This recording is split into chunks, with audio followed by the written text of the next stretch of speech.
traveling safely either to their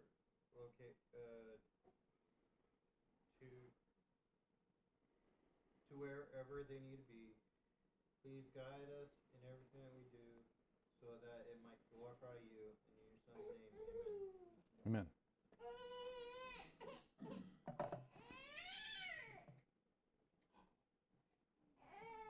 All right. So last weekend we were going over the influence of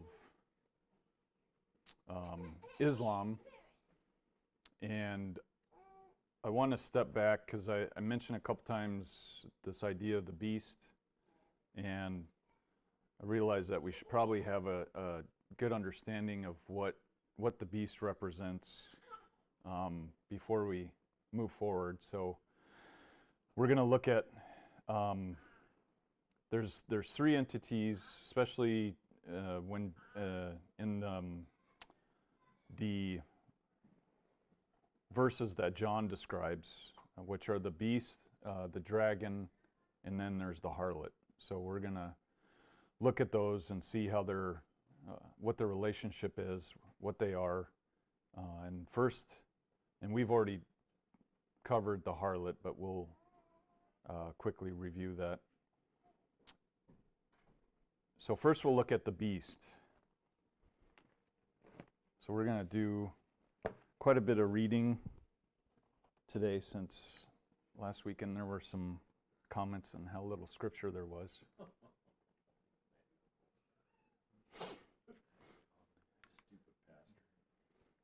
All right, so we're going to start in Daniel 7.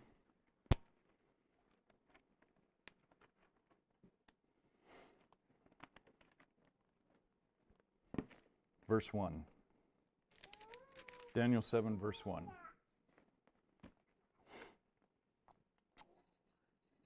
In the first year of Belshazzar, king of Babel, Daniel had a dream and visions in his head. As he was lying on his bed, he wrote the dream down, and this is his account. I had a vision at night. I saw there before me the four winds of the sky breaking out over the great sea. And four huge animals came up out of the sea, each different from the others. The first was like a lion, but it had eagle wings. As I watched, its wings were plucked off, and it was lifted off the earth and made to stand on 2 feet like a man, and a human heart was given to it. Then there was another animal, a second one like a bear. It raised itself up on one side, and it had 3 ribs in its mouth between its teeth. It was told, "Get up and gorge yourself with flesh." And after this I looked, and there was another one like a leopard with four birds' wings on its side. The animal also had 4 heads, and it was given power to rule. After this I looked in the night visions, and there before me was a 4th animal, dreadful, horrible, extremely strong, and with great iron teeth. It devoured, crushed, and stamped its feet on what was left. It was different from all the other animals that had gone before it, and it had 10 horns. While I was considering the horns, another horn sprang up among them, a little one, before which 3 of the first horns were plucked up by the roots. In this horn were eyes like human eyes, and a mouth speaking arrogantly.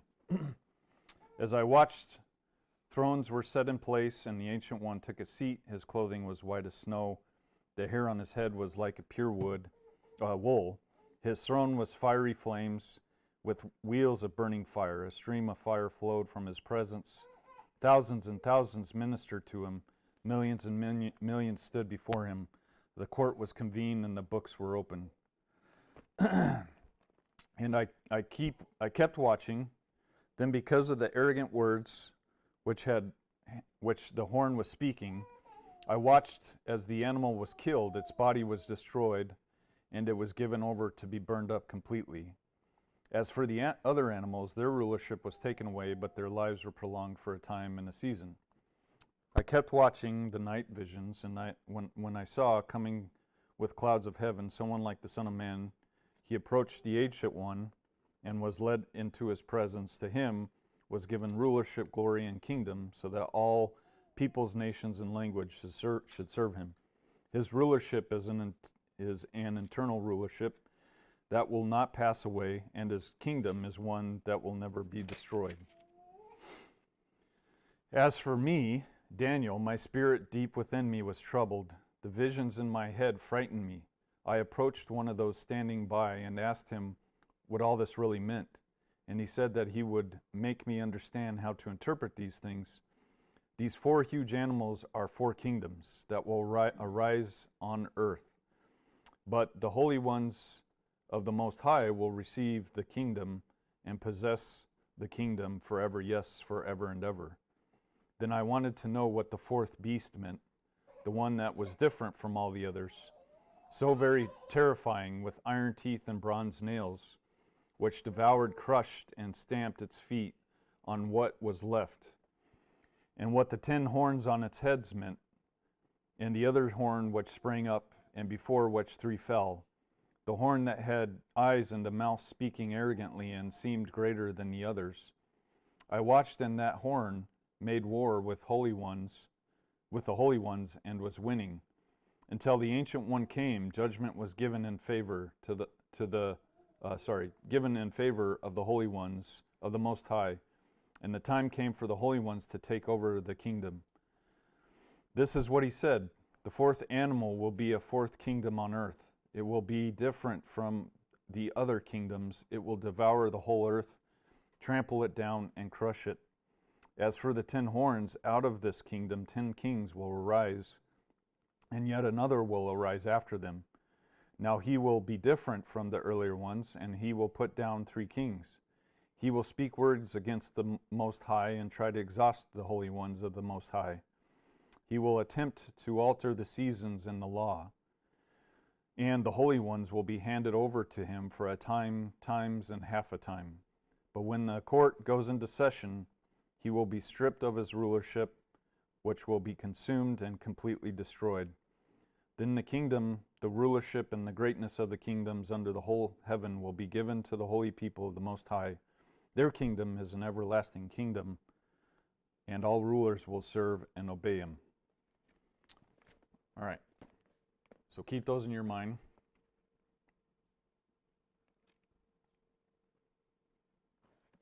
Revelation 13.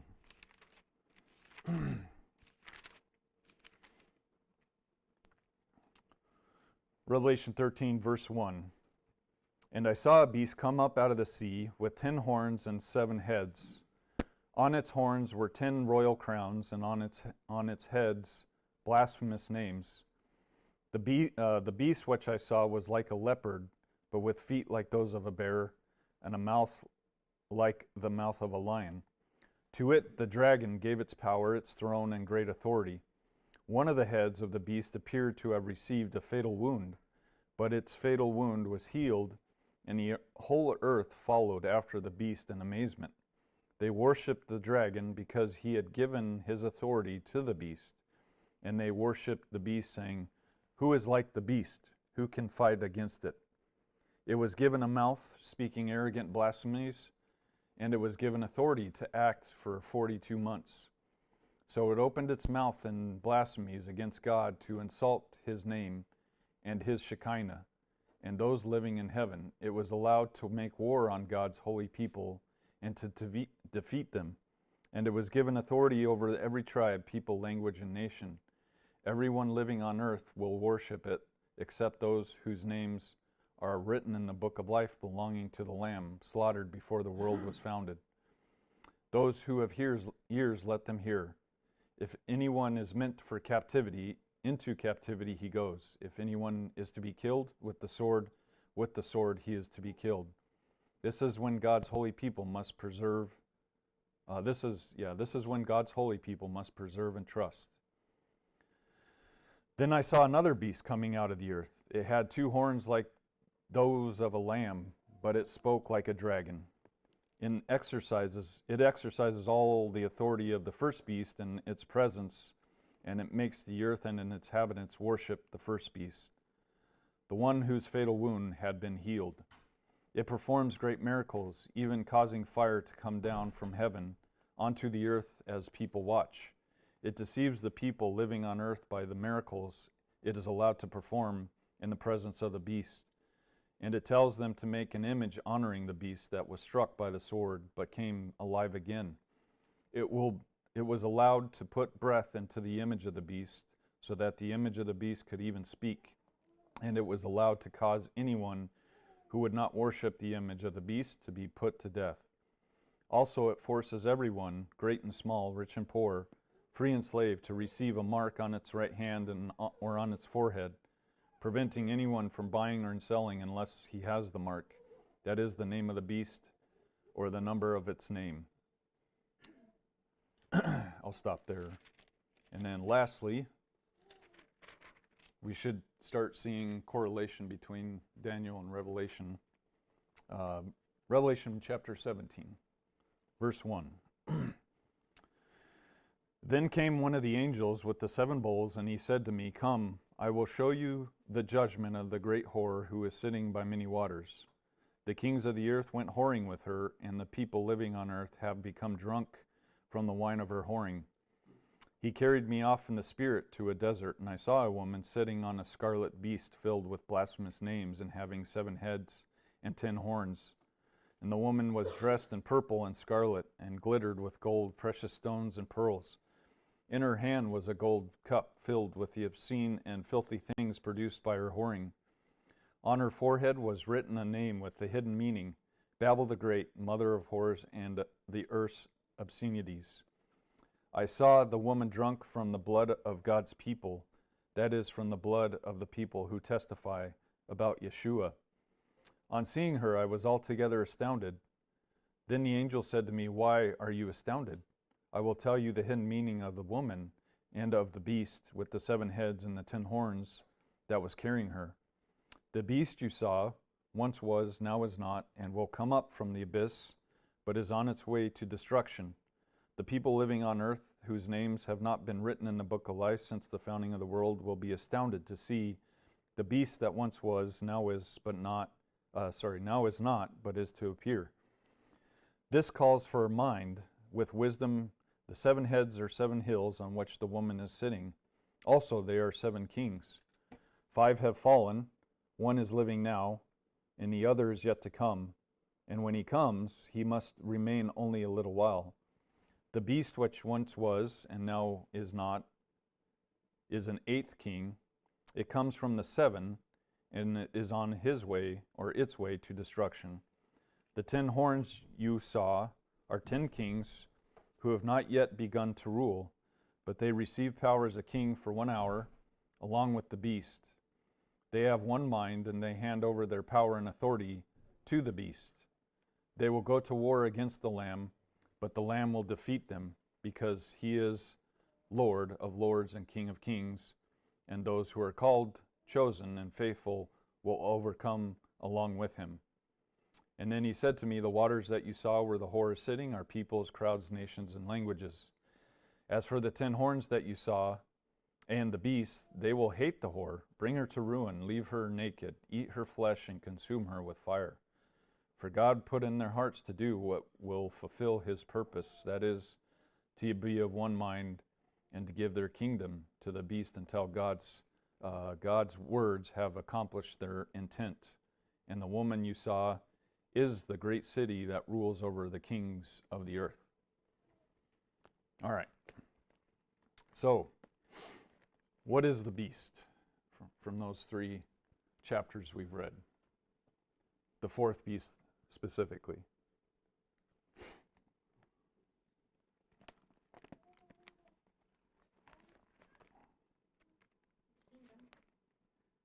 Kingdom.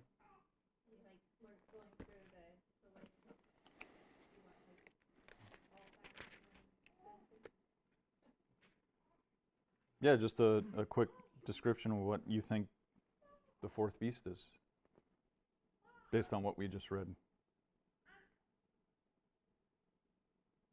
So Daniel 7, verse 23 says, "This is what he said, the 4th animal will be a 4th kingdom on earth.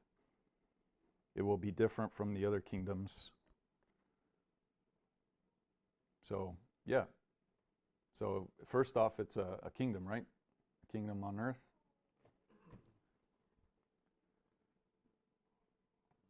So it's a kingdom that meets the prerequisites that God would make mention of it. So remember we talked about the statue that Nebuchadnezzar saw and the characteristic that those nations, kingdoms shared, which was they were the most powerful nations in that region.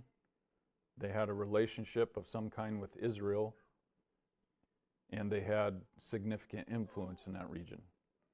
So similarly, this nation, as it says, will be mighty and the most fearsome kingdom or beast.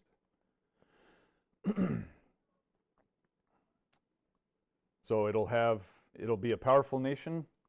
It'll have some kind of relationship with Israel that we'll get into, and it will have great moral, social, and religious influence. From what we read, what are the characteristics and the actions of this beast?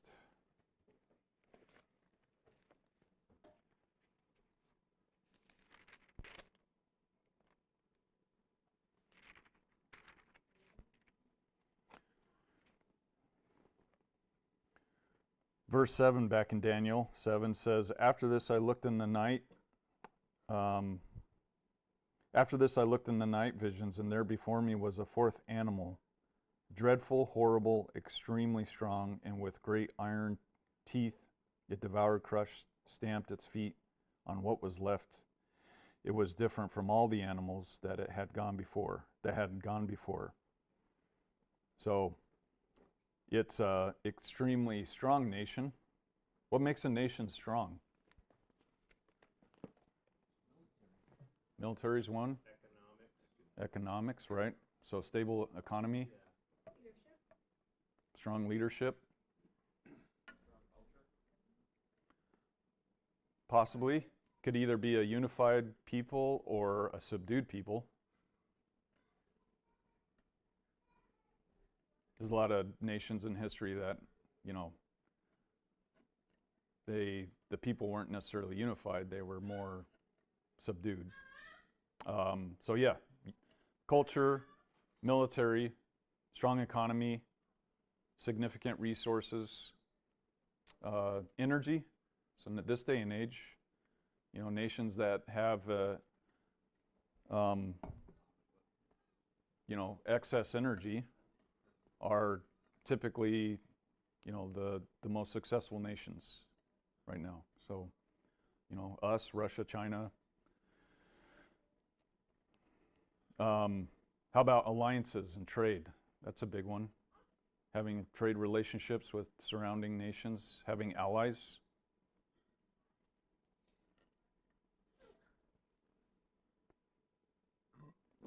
How about nuclear proliferation? I was talking to Sarah about this last night, watching an interview about nuclear scenarios. So yeah. Would that fall under technology maybe? Technology, resources, military might. Yeah. All those can make a nation strong. Daniel 7 says it devours, crushes, stomps anything that's left. So it'll be a nation that devours, consumes, absorbs nations, crushes them, stomps anything that's left. How would you portray that in a real life scenario?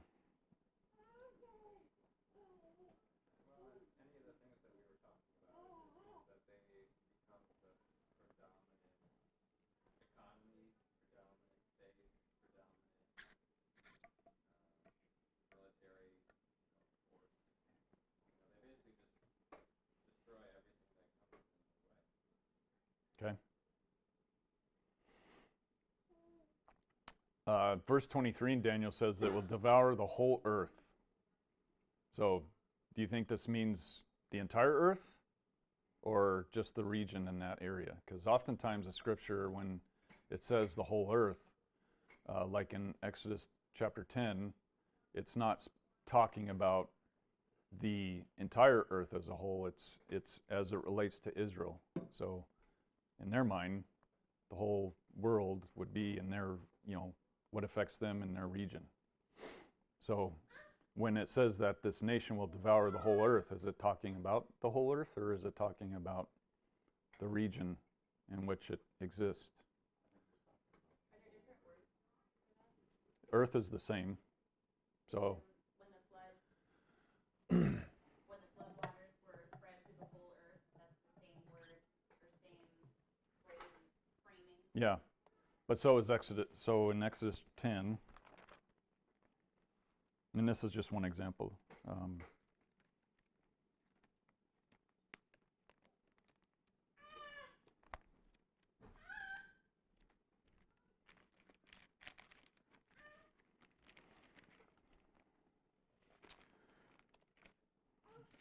Exodus chapter 10, verse 15, it says, the locusts went up all over all the land of Egypt and settled throughout Egypt's territory. It was an invasion more severe than there had ever been before, will ever be again. They completely covered the earth so that the ground looked black. They ate every plant growing from the ground. So this is more referring to not that it covered the entire earth, it was just that it blotted out the ground in that region. So same verbiage, same Hebrew. It's the same wording there? Yep. The whole ground, the whole earth. It doesn't matter. It's in context though, right? So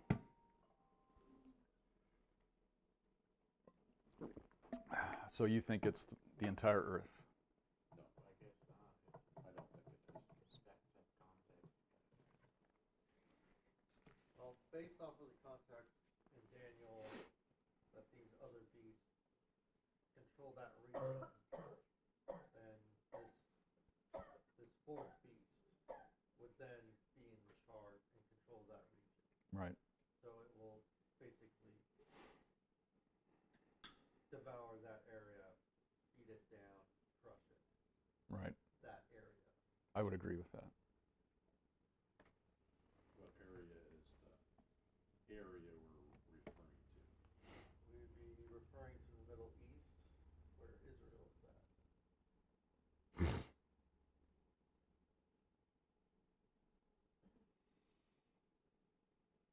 It would also parallel with, the one that says the many waters, which are the nations of the earth. Could it be talking about subduing the earth as in, like, the geopolitical powerhouses, where it's like, it had when they say, like, the whole earth was watching, the whole world was watching, like, not literally the entire world, but the big players that are involved.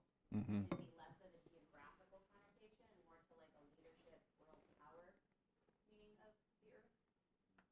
Yeah. I mean, the harlot's different than the beast.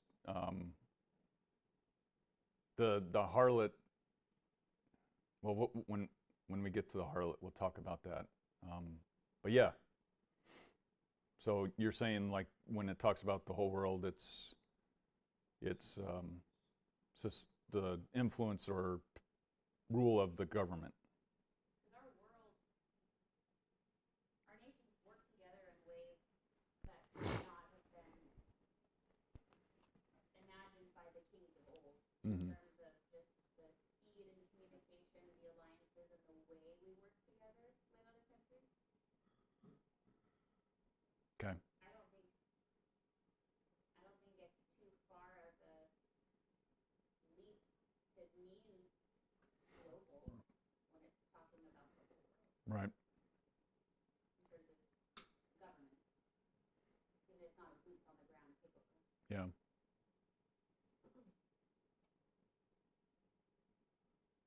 Yeah, I would agree that's feasible. Okay, so the nation, some of its characteristics so far is that it's extremely powerful. It devours. It stomps out everything around it. So one more comment as we go into 25. It says, he will speak against the Most High and wear down the saints of the highest one. So if he's trampling down the whole earth, and that's in collaboration with the saints of the highest one.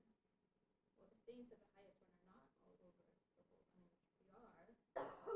we are, but I feel like this is speaking to Israel. The saints of the highest one, it says it again, the people of the saints of the highest one. Right at the beginning. Yeah.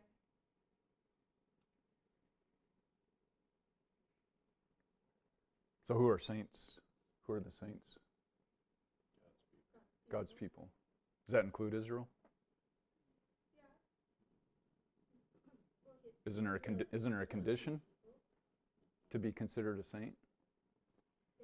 Isn't there a condition though? That's in order to be considered a saint, there's a condition there. You have to be in covenant, right? Which one? We're getting off. Which covenant? Absolutely, God's not done with Israel, and we'll see that. But they're not the saints. No. Some of them, some Israelites are, but Israel is a nation. All right, so Daniel 7, verse 21, and Revelation 13, verse 7 says that this beast will be allowed to make war with the saints. So this beast or kingdom will wage war with the saints. This collaborates with, let's see, I got 10 minutes. Revelation 19. Revelation 19, verse 17 through 21. It says, "Then I saw an angel standing in the sun, and he cried out in a loud voice to all the birds that fly about in mid-heaven.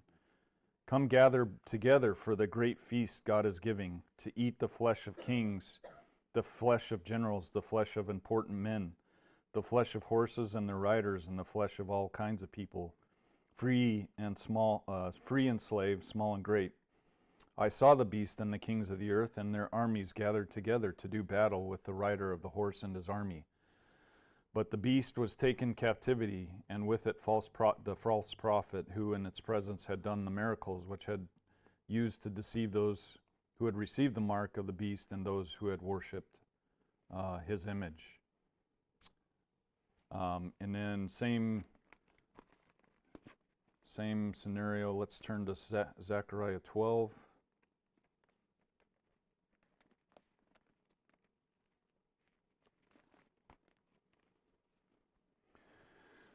Zechariah 12. A prophecy, starting verse 1. A prophecy, the word of Adonai concerning Israel. Here's the message from Adonai, who stretched out the heavens, laid the foundation of the earth, and formed the spirit inside human beings. I will make Jerusalem a cup that will stagger the surrounding peoples. Even Judah will be caught up in the siege against Jerusalem. Interesting. When that day comes, I will make Jerusalem a heavy stone for all the peoples. All who try to lift it will hurt themselves, and all the earth's nations will be massed against her. When that day comes, says Adonai, I will strike all the horses with panic and their riders with madness. I will keep watch over Judah, but I will strike blind all the horses of the peoples. The leaders of Judah will say to themselves, those living in Jerusalem are my strength through Adonai, Zavat, their God. When that day comes, I will make the leaders of Judah like a blazing firepan and a pile of wood, like a fiery torch among sheaves of grain. They will devour all the surrounding peoples on the right and on the left. Jerusalem will be inhabited in her own place. Jerusalem, Adonai, will save the tents of Judah first, so that the glory of the house of David and the glory of those living in Jerusalem will not appear greater than that of Judah. When that day comes, Adonai will defend those living in Jerusalem. On that day, even someone who stumbles will be like David, and the house of David will be like God, like the angel of Adonai before them. When that day comes, I will seek to destroy all nations attacking Jerusalem. I will pour out on the house of David and on those living in Jerusalem a spirit of grace and prayer, and they will look at me, whom they pierced, and they will mourn for him as one mourns for an only son. They will be in bitterness on his behalf, like the bitterness for a firstborn son. When that day comes, there will be great mourning in Jerusalem, mourning like that of for Hadad Rimmon in the valley, in the Megiddo Valley. So again, just imagery of the surrounding nations, this kingdom approaching, waging a war against Jerusalem. And let's skip forward a couple chapters. Zechariah 14, verse 1 through 9. Says, look, a day is coming for Adonai when your plunder, Jerusalem, will be divided right there within you. For I will gather all the nations against Jerusalem for war. The city will be taken, the houses will be rifled, the women will be raped, and half the city will go into exile, but the rest of the people will not be cut off from the city. Then Adonai will go out and fight against those nations, fighting as one as on a day of battle. On that day his feet will stand on the Mount of Olives, which lies to the east of Jerusalem, and the Mount of Olives will be split in half from east to west to make a huge valley.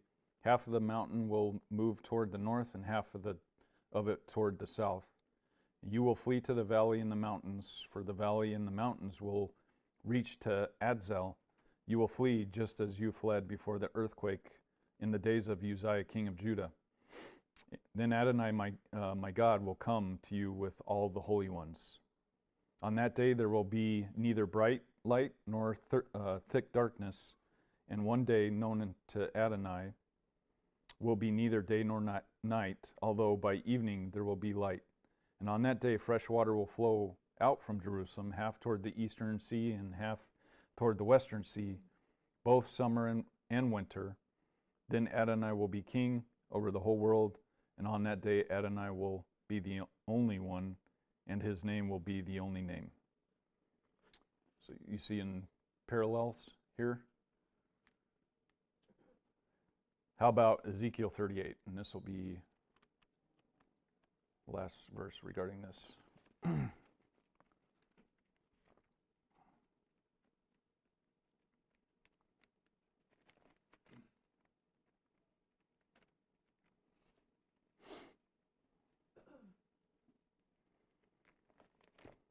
Ezekiel chapter 38, verse 1.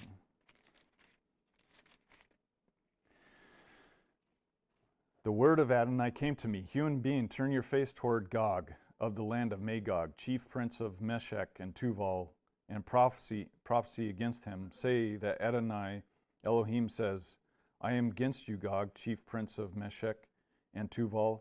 I will turn you around, put hooks in your jaws, and bring you out with all of your army, horses and horsemen, all completely equipped, a great horde with breastplates and shields, all wielding swords. Paris, Ethiopia, and Put are with them, all with breastplates and helmets. Gomar with all its troops, the house of Togarma in the far reaches of the north with all its troops. Many peoples are with you. Prepare yourself, get ready, you and all your crowd gathered around you, and take charge of them. So already we see this kingdom that has significant influence, right? It's gathered surrounding nations to go up against whoever they're getting ready to go up against. After many days have passed, verse 8, you will be mustered for service in later years. You will invade the land which has been brought back from the sword, gathered out of many peoples, the mountains of Israel. They had been lying in ruins for a long time, but now Israel has been extracted from the peoples, and all of them are living there securely.